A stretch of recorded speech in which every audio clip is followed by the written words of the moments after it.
We now move to the next segment, Candid Conversation, an open house dialogue on the challenges, opportunities, and evolving realities that impact women in shipping both at sea and ashore. It is my privilege to introduce our moderator, Captain M.P. Basin, Managing Director of MSC India. With decades of leadership in global shipping operations, he is respected industry voice known for his expertise in maritime management and his commitment to advancing inclusive practices. Captain M.P. Basin.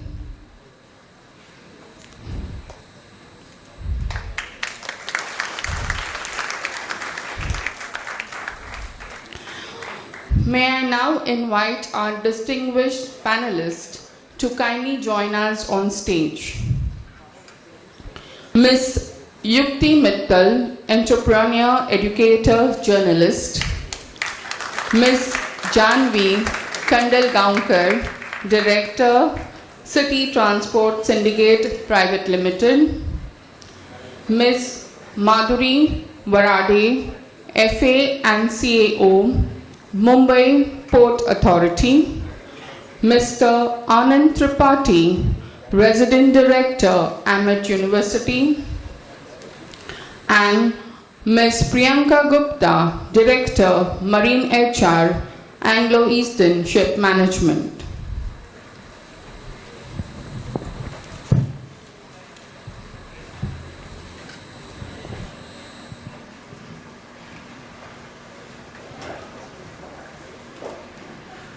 Good evening, ladies and gentlemen. I am very happy to have this august panelist with me. Before I start, I must mention, today we are celebrating Women in Maritime. Women in Maritime does not necessarily mean women on the ship. And I am very proud the three women sitting with me have excelled in their life in maritime, but not on the ship. And that's the beauty of this panel.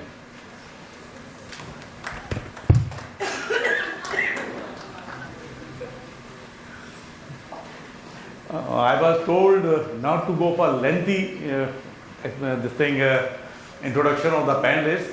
The briefly they were said, but I will do one thing. I will start when I ask questions. That time I will give small introduction to the panelists. So I will start with, first of all, with Yukti. Yukti ji, why I am choosing her first? So I have to explain that.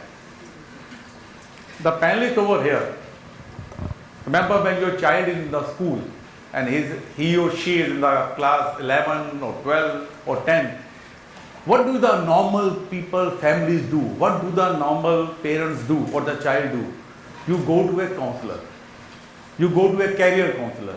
You find out where is the interest of your child. You find out what career he or she will choose. That is where is the first part. And that is where Yukti ji comes in. Thank you, sir. After that, you go into an institute. You put your child of her or his chosen career into a college. That is where Mr. Anand Tripathi comes in. I think I stop here before I go to the other three ladies. Yukti ji. Ji, sir. I have written few questions after your CVs came to me from the Merrick's. I jotted down few things. Coming from the background of a student well-being, parent counseling and community engagement, what lessons have you learned about building emotional resilient support system for women balancing demanding careers like shipping with family responsibilities? Right, Sorry, sir. the question is a bit lengthy. But you are in career counseling. Right, sir. So, I believe in one thing, that a woman in any industry, and typically now shipping, it needs a village to bring a woman to work. A woman alone cannot stand up and work because what she's leaving behind at home is constantly on her mind.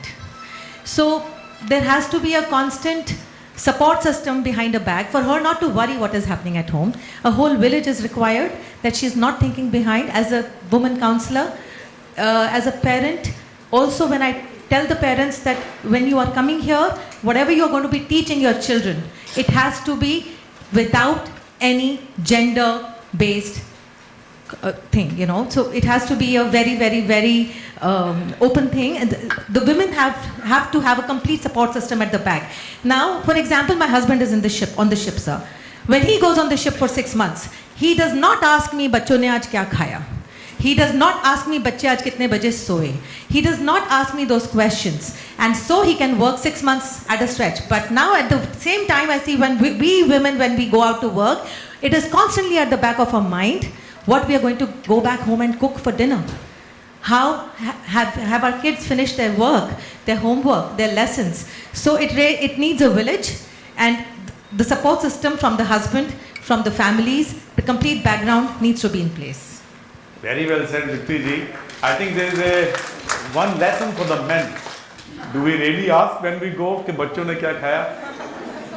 How much their studies have done? So very well said. I must mention she is apart from entrepreneur and a wife of a sailing captain, she is also cake artist. That's what I have been told. Right, sir. We'll come back to you another question later on. I will now go to Tripathi ji. Now counseling is done. Now the people have come to your training institute. Tripathi ji is a resident director, Met University. Also, he is a merit and professional and academic leader. Mr. Tripathi, are the women joining industry uniformly distributed, or is the distribution fluid? Thank you, Captain Missy, for the nice words.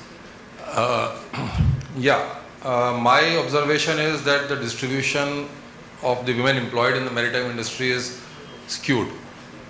And so if you take the shipboard example, it's more towards deck side, less on the engine side.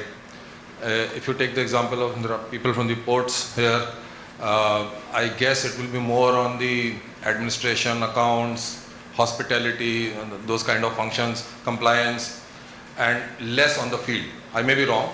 You can correct me later because you have first-hand experience, but less on the operational side. So I do believe that yes, we have come a long way. The gates have opened, women have entered, and they've entered all fields. I learned that women are operating cranes, they are operating forklifts, they are doing all kinds of work.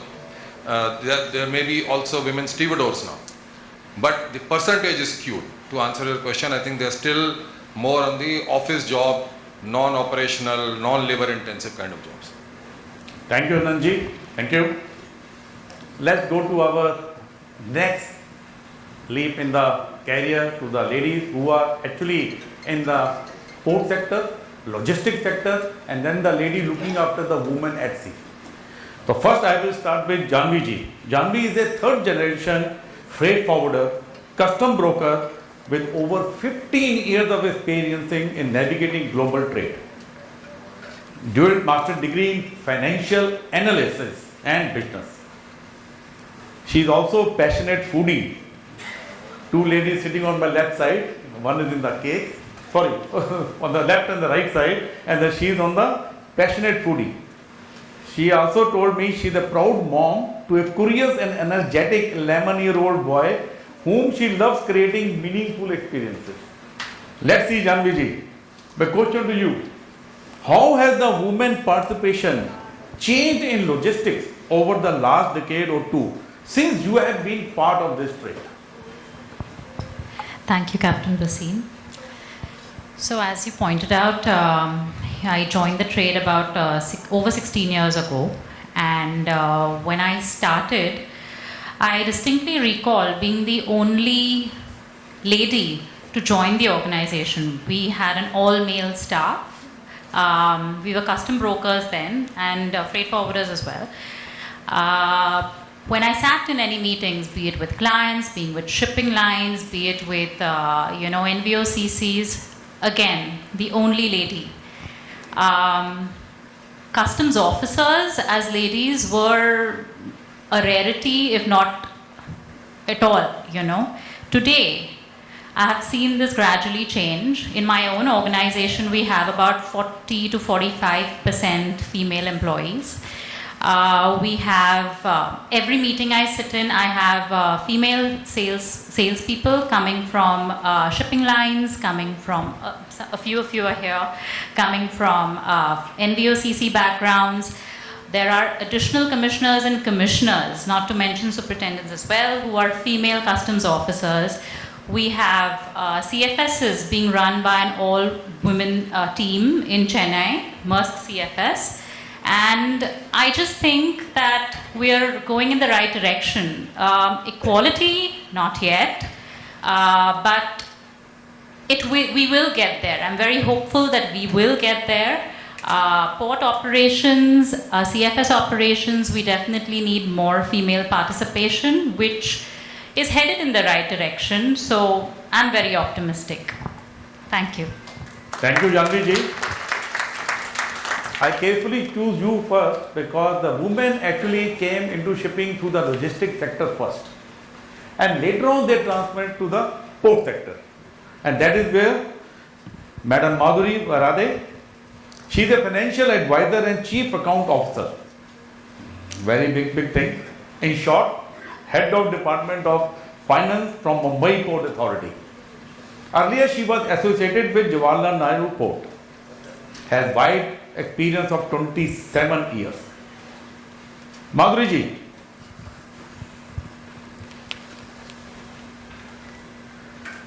are the port truly designed to support women professionals in terms of safety, infrastructure, and above all, work culture? Thank you, sir.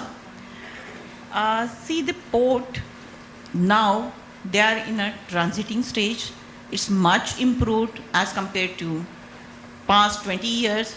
See, I have a wide experience of 27 years. When I joined at JNPA, at that time, the women officers were less than 2 digit. It was only 9 women officers, either in operations or in a finance or admin sector. Now, they have increased in a multifold.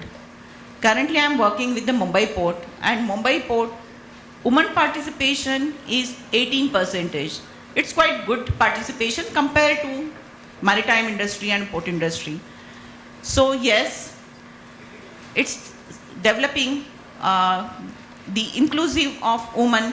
It's in the process. It's a slow process, but still the work culture has changed. Organization culture has changed. There are many modern ports. They have introduced the many good policies, HR policies for inclusive of women, better HR policies as well as the POSH Act, and because this is a male-dominated sector, so women are reluctant to enter in a port sector because of various reasons. So to curb this, they have introduced the better HR policies and anti-sexual harassment policies. So plus good safer transportation, because it's the port sector, they have a night shift, it's a 24/7. So it's very difficult for a woman to transport from house to a port. So that they have developed. Many modern ports, they have developed the digitization as well as the automations, which helps women to be a participant in this particular port. So yes, I agree that from a past to now, the ports are changing, though it's a transiting stage, but it's improving, and a way forward, it will improve again a lot. Thank you. Thank you, Madhuri ji. Yes, surely the women are coming now in a big way. It is not the same as before, as we talked. Now I'm going to a very important sector. You have seen the women before school, college, logistics sector, and the port sector. Now the women on the ship. That is where Priyanka ji, you come in. Priyanka Gupta is a Director, Marine Tenant Strategy and Wellbeing at the Anglo-Eastern. Priyanka, from your experience, what practical steps can shipping companies take to create a safer, more inclusive and sustainable environment for women seafarers? Thank you so much for this question, and thank you for letting me speak in this esteemed panel. So, I would talk about four-pronged approach specifically, but before that, I would like to tell you that women are no longer, entering into the industry. They are already part, and they are doing wonders in the industry. So, the approach that I would speak about is that we will have to move from tokenism, we will have to move from symbolic inclusion to systemic and towards career sustainability, right? So here a lot of efforts have been taken from government, like Sagar Mein Samman. A lot of efforts have been taken that, like today we have assembled together. So women are coming, they are there, entering into colleges and starting their careers. But recruitment is not inclusion. So we realized, I've come from this company called Anglo-Eastern, and we realized a lot of issues started to happen. So one of the approach was that we needed a framework. So one was that we built in Anglo-Eastern was AWAS framework, Anglo-Eastern Women of Seas, which had 4 steps, 4 dimensions. One was to prepare the vessel. So vessel has to be prepared, made ready for the women. Okay, so related to safety, to the comfort and whatever is needed by a woman. Then you have to prepare the woman, because she is entering into this career which is specifically male dominated, till now, but the language is changing. She has to first take care of her own safety, understand that where she's entering, what is she going to be expecting, and so on and so forth. Actually, I can go on and on into that. Then the third dimension comes, preparing the people on the vessel, preparing the mindsets, changing the mindsets of the people she'll be working with. And last comes help from the company. There's a specific team that we have, the well-being team, that's the help, the training, the connects. A lot of connects happen. We have opened a lot of frameworks for them so that they can connect with us anytime, whenever they want. And of course the GIC and so on and so forth. So this is one. Second is career. So career sustainability, we bring them on the vessel, but are we sustaining the careers? So here with my organization, we have started with career care, a specific team that dedicates on the careers of the seafarers, including women. So we have introduced Mission 30 Under 30. We are enabling women, we are giving them career ladder maps to measure that, are you in track with Mission 30? You have to be the title or the subject under Mission 30 and 30 is that we want management level officers below the age of 30 before 2030. So we are pushing them. And so why 2030 is important, or why Mission 30 is important? Because aligning the age, for a woman is very important. Because that age becomes for her important because the marriage comes and childbearing comes. And if she aligns the career there, then she can easily move, once she attains the senior ranks, to whatever career she wants later in life. So this is what we are focusing on. Then we move towards mentorship. We have formed women leadership teams. The right guidance at right time is very precious, so that sustainable, that, focused approach is happening. And the last but not least is the language. It's not woman seafarer, it's maritime professional. Once we start talking about it, once we say that it's like how we hire an accountant, we don't see it's a woman or a man. We hire an accountant because the skill is required, the talent is needed. We have to talk about in that language. Start talking about it as maritime professional. Thank you so much. Thank you, Priyanka. I like the word maritime professional. But we are celebrating women in maritime. I think this is one way of encouraging women. And it's not only maritime. And I will say a few things at the end of the panel discussion. Let's go back to Janvi ji. Yes, I'm a little bit changing. I know I'm supposed to go to Yukti, but I'm coming to you. And there's a reason. I'll say that later.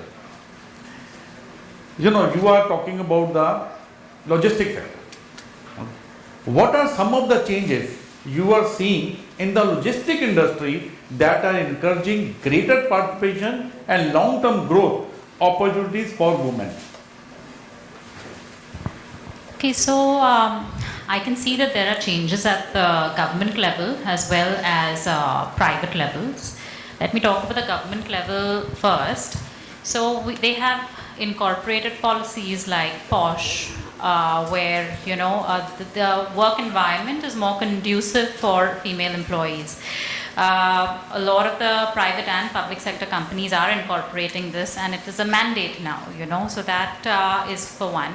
Second, we have Sagar Sanman that the government has come out with that aims to increase women participation in shipping, in maritime basically, by 30%, So each organization, private or public, is encouraged to incorporate policies, incorporate hiring, steps to increase female participation.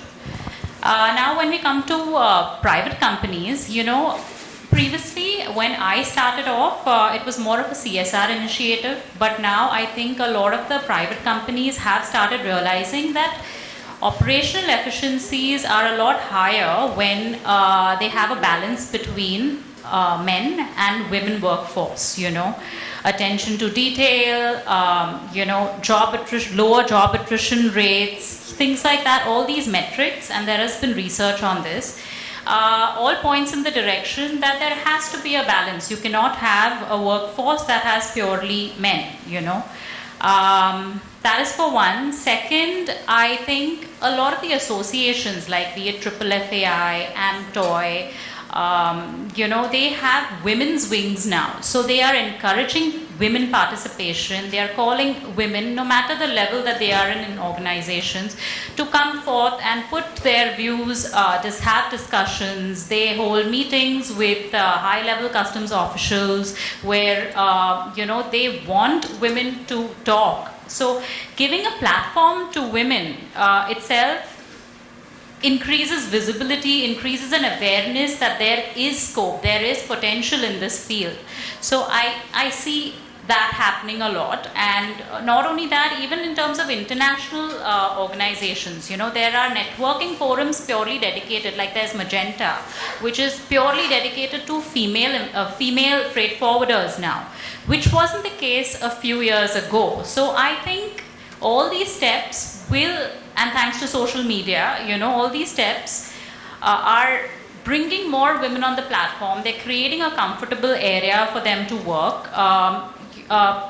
They're encouraging them even to go into operational roles, which wasn't the case earlier, be it loading and unloading of vehicles. I mean, when I couldn't have imagined a female doing these jobs, but today they are, they have, L'Oreal, for instance, has a warehouse in Indore, which is a purely women-run distribution facility. So they do everything from taking the car, from sourcing the manufacturing, storing it, stacking it, labeling it, and dispatching it to their various stores, So I think we are doing phenomenally well, and we can only go up from here. So, things are moving in the right direction.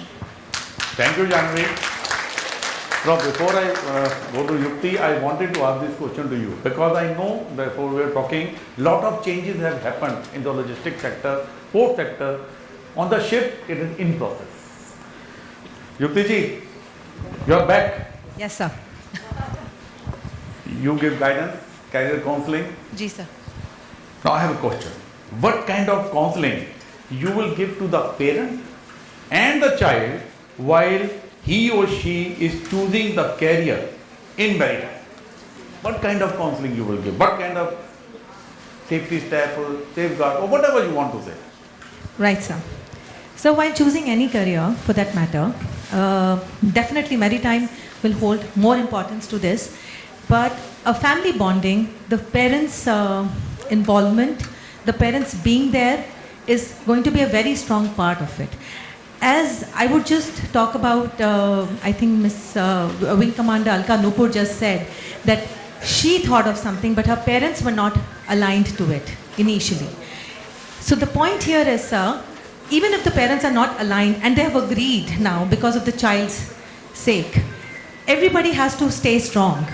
And typically in a maritime industry, which is by far, as I said, a male-dominated, not I said, as we all know, is a male-dominated industry, the child has to stay strong on the ship. There are boys today also who go on the ship and they're unable to face that problem. It's so traumatic, it's so lonely. I have also been on the ship with my husband. It can be challenging emotionally and physically, and you want to talk to somebody close. So the parents have to only say something that, beta, it's all right. And again, there is no gender on a job. When there is a job, it is a job. It is no girl, it is no boy. Please do not choose a profession gender-based. When you have stepped in, it is a job and you have to stay at it.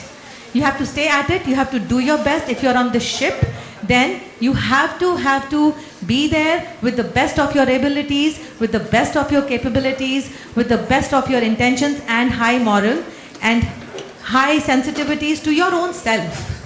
You just have to focus on yourself and your good well-being. So that is what my point and my thing to the parents is going to be. If your child wants to go to the maritime industry, please go ahead.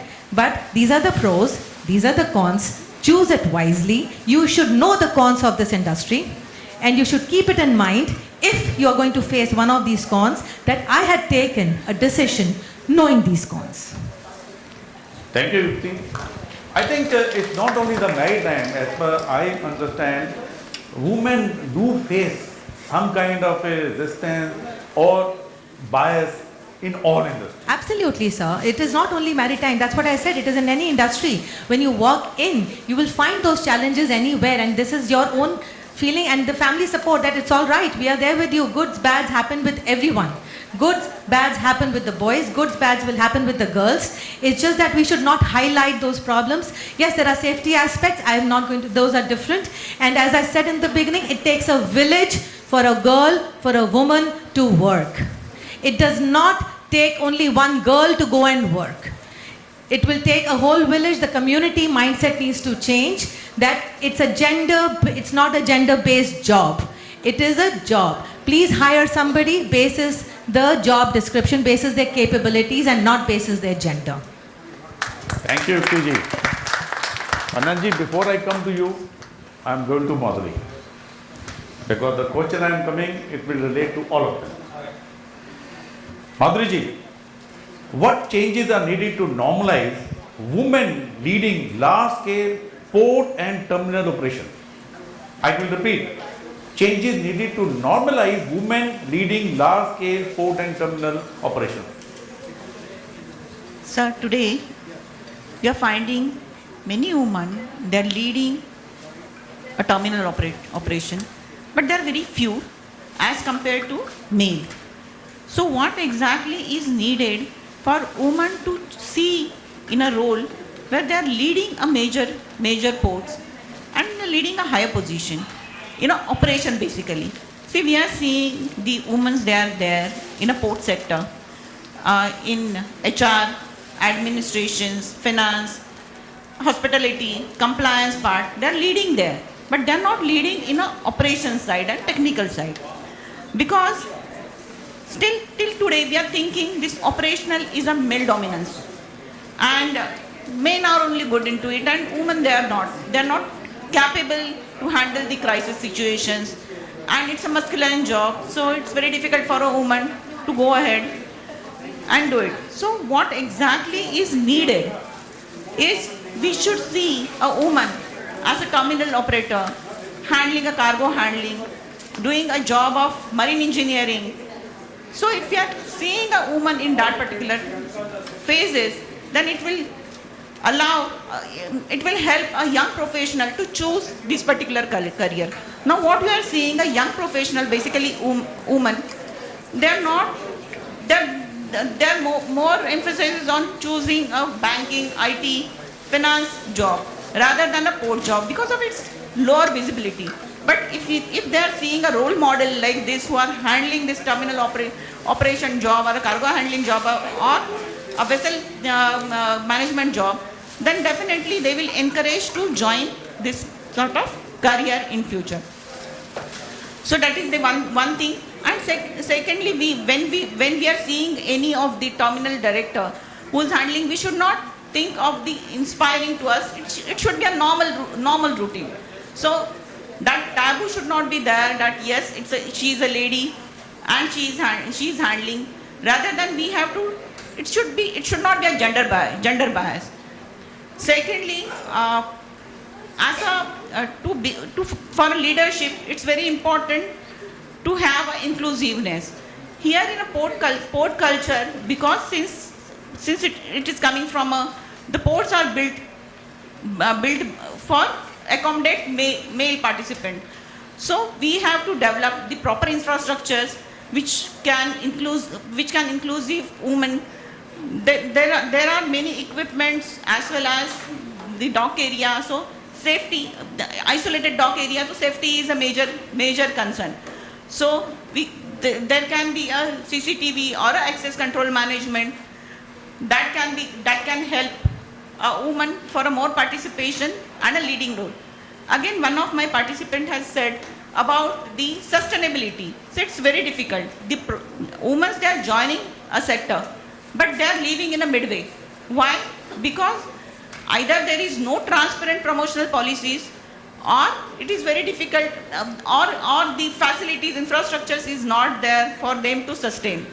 So the leadership goes in between. In the pipeline only it gets lapse. So to avoid that, it should be a better policies, better inclusiveness, and that will help a woman to grow further and can define a role of this. So there should be many such women handling such type of higher level of job that can inspire other women professionals to join this field and grow further. As per this report, International Maritime Report, there is a lack of skilled people here in a sector.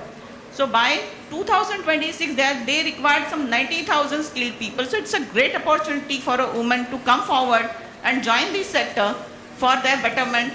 And we can see that the more women participations in this particular sector. Thank you.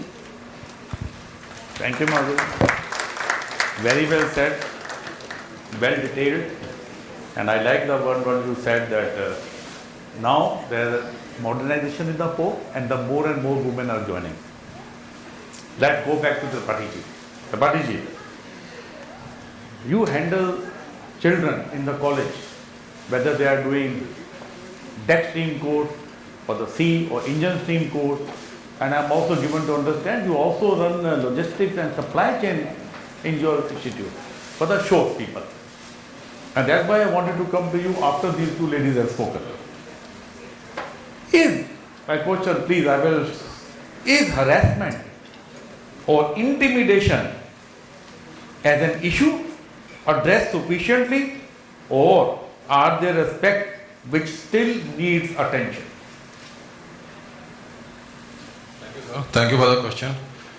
अगर आप लोगों की इजाज़त हो तो मैं कुछ add करना चाहूँगा और हिंदी में ऐड करना चाहूँगा. Is it okay?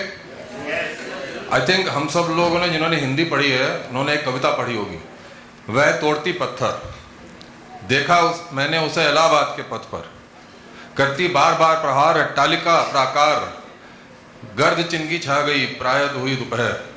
Nirala ji wrote this poem long time back, and he is describing a laborer on the streets of Allahabad जो पत्थर तोड़ रही है, hard labor. So when Madhuri ji said, and I also said in my previous answer that women are not taking operational roles. Women are in the army today, women are climbing Mount Everest, they are getting more medals for India than the men.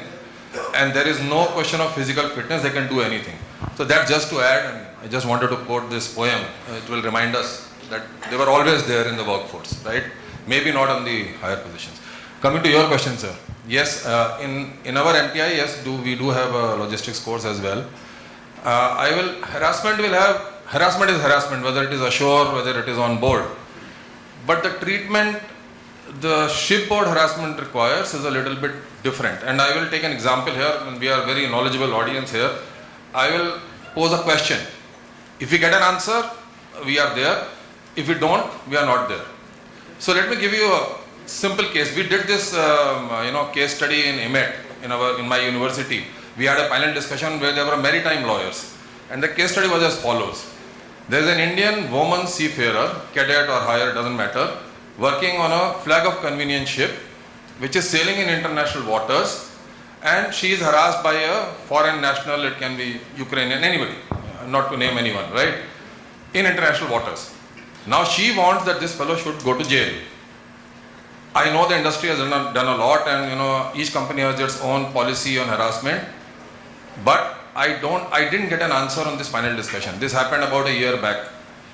So if anybody has an answer to this, how to handle this, because there are many laws involved. And people came up with various options. You can go to the consulate, you can do this, and you can file an FIR, but nobody gave me an answer that how this guy will go to jail. He may lose his job, the company can fire him, but how this guy will go to jail. So the point I'm trying to make is, on shore we have Visakha guidelines, we have this guideline, and you can handle it. There is a legal framework available. But because shipping is a global industry, on board it needs a global treatment. And many ministries other than shipping and maybe the Foreign Affairs Ministry, they need to come together and form this. And this is an elephant in the room. We are having a candid conversation, so I thought I'll put it candidly. And on a note which is a little lower, coming from an MTI, we have many girl cadets now. They are in hundreds now. And they are staying in the same campus along with the boys. We have faced a new phenomena. I mean, it's common everywhere, but on the campus also, which is not counted as harassment. We have a harassment policy, and while I was thinking about this panel discussion, this came to my mind, and I'm going to suggest it to my management as well. We have a lot of boys trolling the girls, cyber bullying, right? And to the extent that some girls said, no, I want to go back home. Now, we haven't considered cyber bullying or trolling as a harassment, but I think it is time we did. So I think these two aspects come to my mind immediately about how, so these are unaddressed issues on harassment. Of course, we have done a lot as individual companies, and every company has a very detailed policy. Thank you. Thank you, Anandji. Priyanka ji, Priyanka has a creativity, strong passion for the women workforce with resilience. So I have a question on that line to you. What does the industry still underestimate when it comes to retaining women in maritime? Yeah, so for the sake of time, I would like to, shorten, but it's actually a quite broad subject. So what we are underestimating. So what the industry and we underestimate is the emotional and psychological resilience a woman needs every time to sustain. So what Mr. Tripathi said and what everybody is saying, so because even to sustain in the career, even to enter in the career, and even to prove their technical knowledge, they have to go through a lot of layers. So yesterday we had an event in my office, and where we had called these cadets and the experiences we took from the families. And I had Archana, who shared her experience. She is a chief engineer, about how they have grown in their careers, how, the families shared that, I stopped my daughter. I stopped my daughter from entering, but, she was so passionate that we had to give in. But when she enters, then also she has to prove her, excellence, she has to prove her knowledge, but she has to lie low. She has to lie low because she has to, first gain the acceptance to gain trust. So to end here, I would say that, the industry also has to take care, or also needs to understand that there's a lot of resilience that is required by women, and need to remove those layers that woman needs to even enter into one step to another and another. So thank you so much. Thank you, Priyanka. Nicely, in short words, you have displayed the message. And in time, because just now, they came and told me, sir, we are running out of time. However, I would like to add something. You all have heard here. Before I came on stage, Dr. Vakaria told me, sir, we are half an hour late. And thus, somebody else, I will not name them, standing next to us said, people are more interested in drink and dinner, please fast. But I still have to say, I am a moderator, I still have my last talk.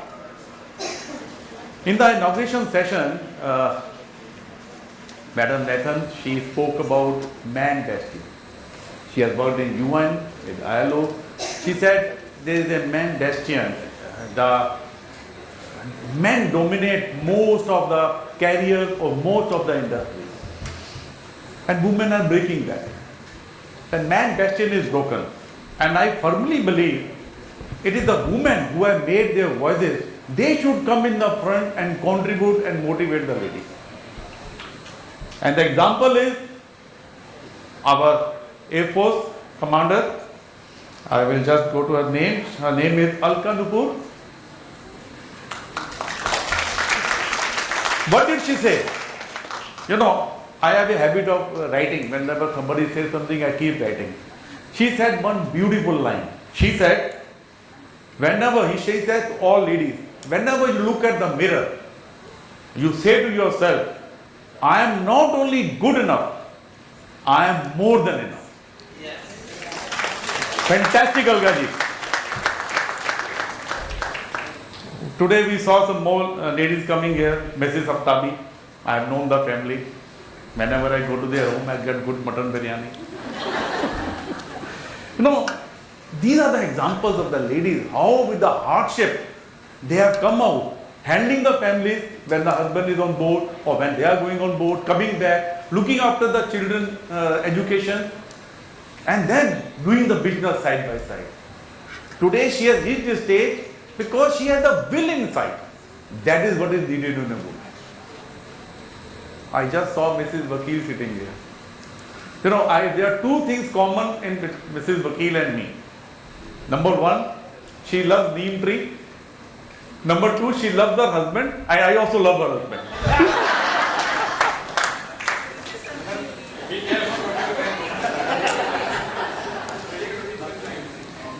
You know, today you saw some children taking the extracurricular activities, dance.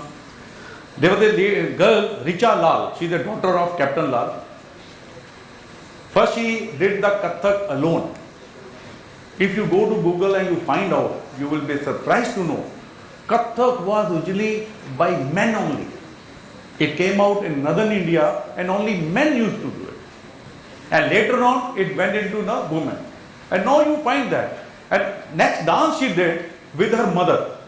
So big round of applause to Mrs. Lal, Richa Lal and another third lady over there. We have many examples. Mrs. Ritu Chaudhary sitting here. Anand was telling me, why don't we have managing director in shipping? Sir, there is an example sitting. She is head of Admiral in India. I can keep on going. I saw Mrs. Talwar sitting back. She is an entrepreneur on her own. Captain Talwar, where is Alka madam? चले गए? अच्छा पीछे हैं. Captain Sharma sir, ma'am is sitting here. An artist in her own. I don't know many things. Of course, Aarti, she is a chairperson of ICS Chennai, South India. These are the women. Archana, running her own institute, gone into a tough time.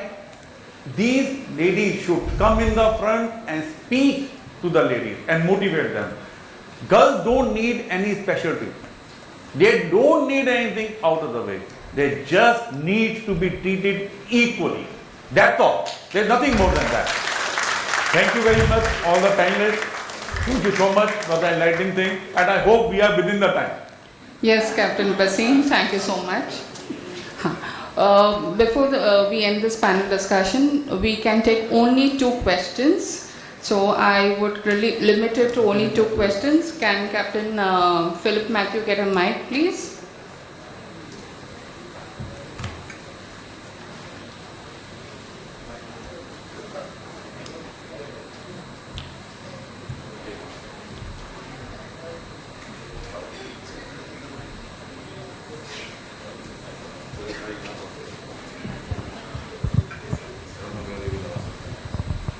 मेरे को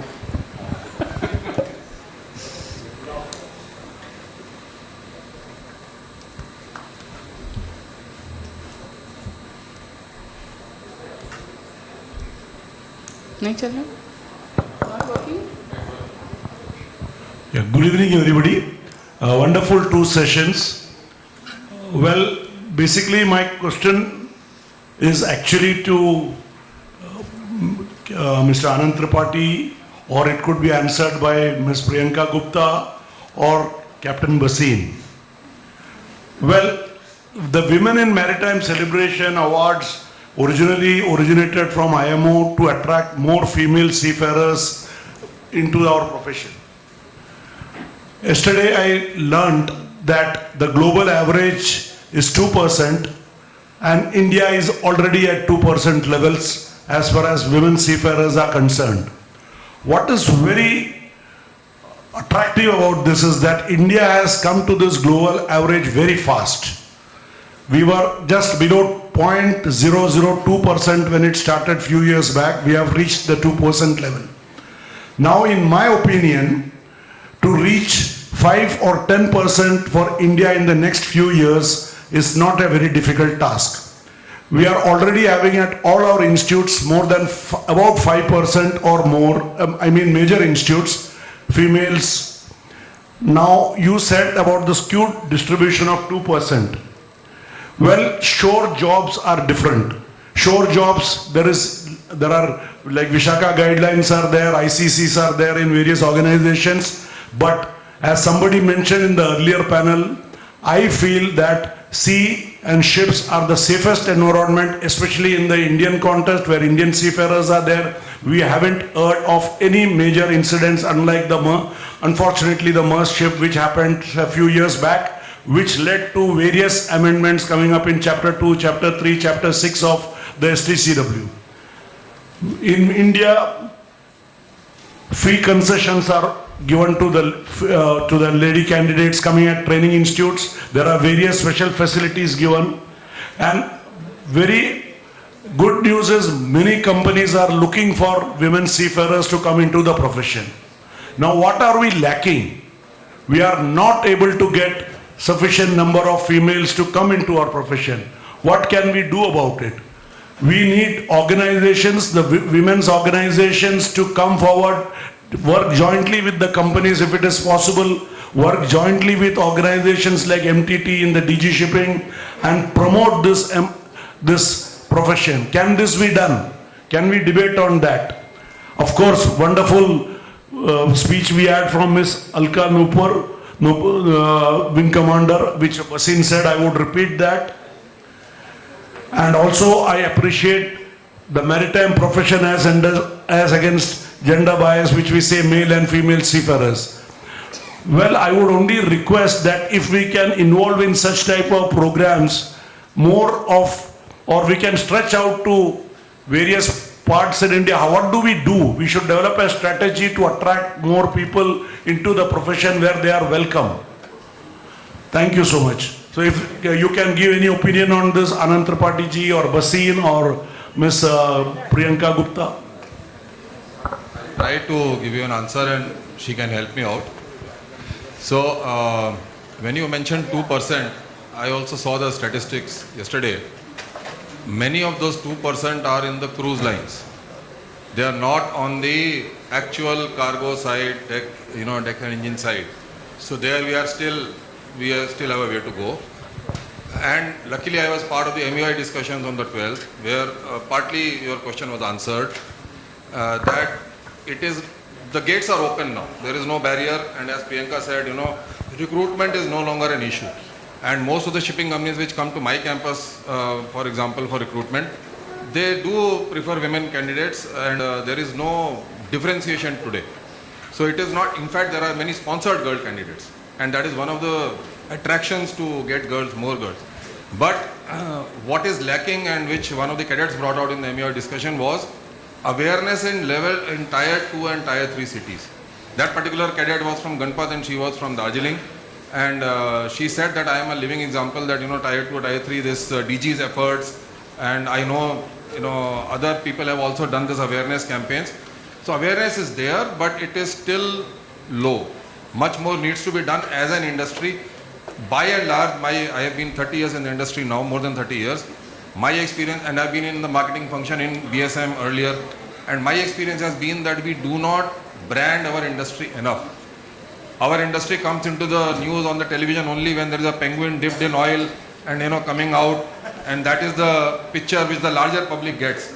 And one of the wrong thinking we have had is, we are not a consumer facing industry. We are not FMCG, we are not selling soap or oil, so why should we need to engage? Why give television adverts? If you don't do this, then you will never engage with the larger public. And how many road shows will you have in how many cities? You need to use the digital medium. You need to spend some money on branding the industry, not a particular company. And I think that is part of the solution. Priyanka, if you want to add.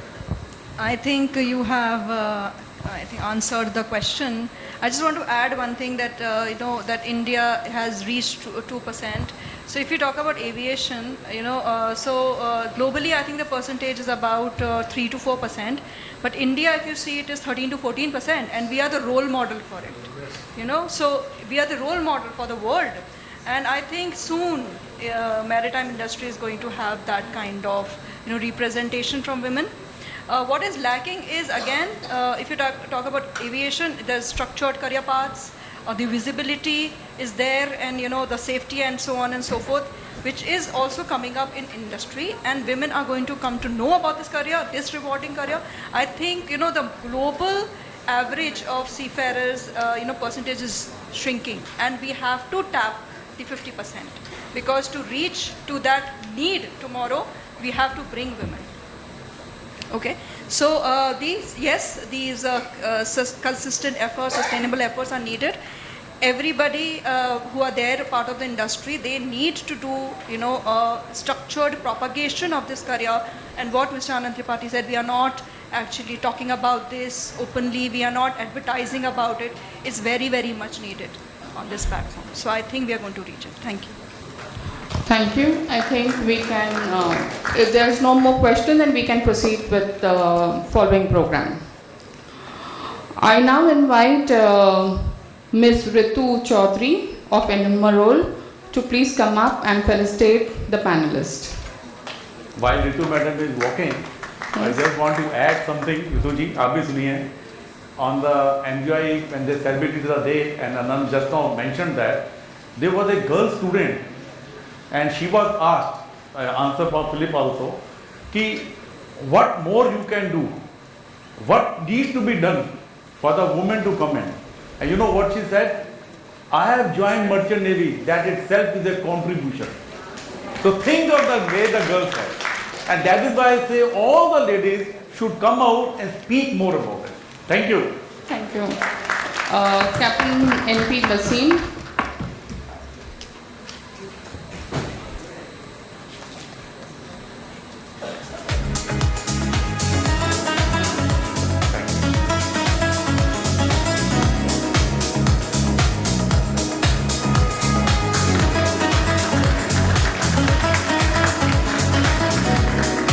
Miss Yukti Mittal.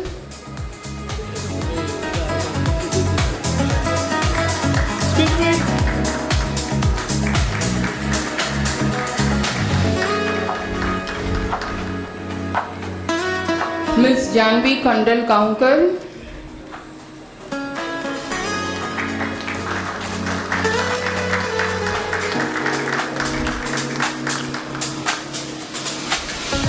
Miss Madhuri Barade.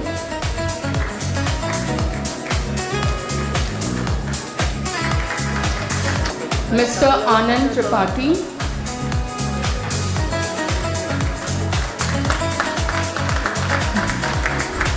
Ms. Priyanka Gupta.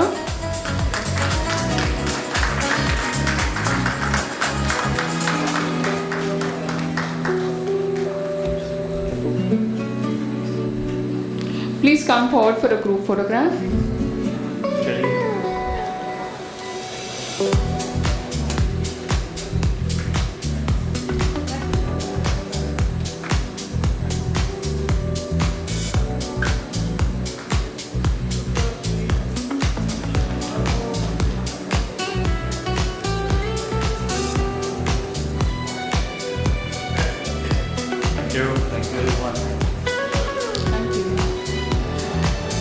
I now invite Captain Kamal Chadha to give us an important message.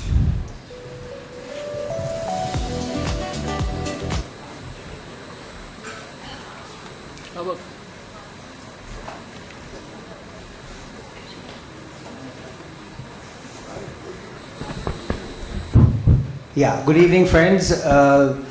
Important message Delphine said. I think it's a vital message. We have some children over here. They have displayed their paintings. These children are autistic children, and many of them actually belong to the maritime fraternity. So if you could be generous enough to visit their paintings, take a look at them.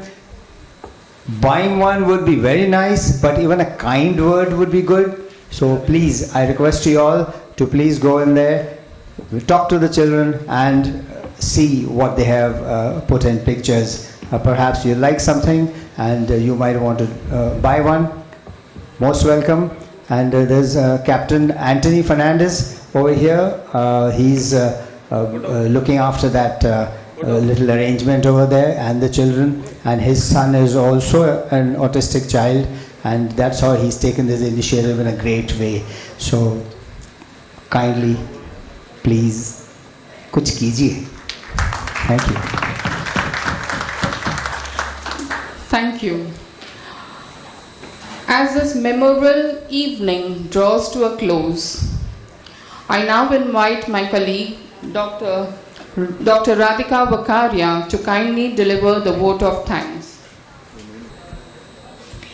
Namaste and good evening, everyone. As we come to the close of this inspiring celebration of Women in Maritime 2026, it is my privilege to propose the vote of thanks. First and foremost, we extend our sincere gratitude to the International Maritime Organization for presenting such a meaningful and forward-looking theme for this year, moving truly from policy to practice. We also express our heartfelt appreciation to the Directorate General of Shipping for aligning this vision so clearly and effectively within the Indian maritime sector. Our thanks also go on to all stakeholders, the maritime companies, associations, institutions and organizations whose commitment and collaboration continue to strengthen this movement and create greater opportunities for women across ports, logistics and allied sectors. A special word of appreciation to our distinguished panelists, speakers, moderators and thought leaders. Your insights, experiences and powerful conversations have made today's day enriching, engaging and impactful. We are equally grateful to all our sponsors, partners and associate organizations for your continued support and encouragement. To everyone present here today, delegates, participants, media and the organizing team working tirelessly behind the scenes, thank you for your presence, for your beautiful energy and commitment to advancing diversity and excellence in maritime. May the conversations and connections from today continue to translate into meaningful change for the future of our country. Thank you once again and wishing everyone a wonderful evening ahead. Thank you.